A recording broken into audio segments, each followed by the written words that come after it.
તો મિત્રો, શું તમારે પણ ઉનાળાની ઋતુમાં વારંવાર પાણી ખૂટી જાય છે? સબમર્સિબલ કે બોરમાં તમારે પાણી આવતું નથી, રૂકીને આવે છે અથવા તો ડચકા ભરીને આવે છે? તો આજે ઓમ ઓટોમેશન તરફથી એક સરસ મજાની વસ્તુ આવેલી છે, ઓમ ટાઈમ પંપ.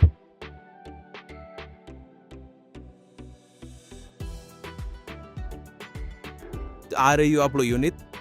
આ ડિવાઇસ આપણું જે સ્ટાર્ટર છે તેના જોડે લાગી જાય છે. આ ડિવાઇસમાં આપણે ટાઈમ સેટ કરી શકીએ છીએ. જેમ કે આપણે ટાઈમ સેટ કર્યો 5 મિનિટ ચાલુ રહે, મતલબ કે આપણી સબમર્સિબલ મશીન છે 5 મિનિટ ચાલુ રહે તો 10 મિનિટ પછી બંધ થઈ જાય.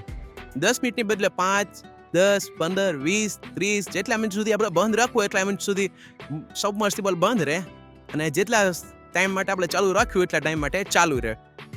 ડિવાઇસમાં ઘણા ફંક્શન આપવામાં આવેલ છે, જેમ કે high voltage cut off, low voltage cut off, ગ્રાઇન્ડરની ફેસિલિટી. તેમજ જો સબમર્સિબલમાં પાણી ના આવે તો પણ ટ્રેપ થઈ જશે, જેથી કરીને તમારી સબમર્સિબલ મોટર બળતી નથી. ડિવાઇસમાં વાયરિંગ કરવું સાવ સહેલું છે. એક ઇનપુટના કનેક્શન આવશે, આઉટપુટના કનેક્શન આવશે, અને બીજા સેન્સરના કનેક્શન આવશે. વધુ માહિતી માટે અમને આજે જ ફોન કરો.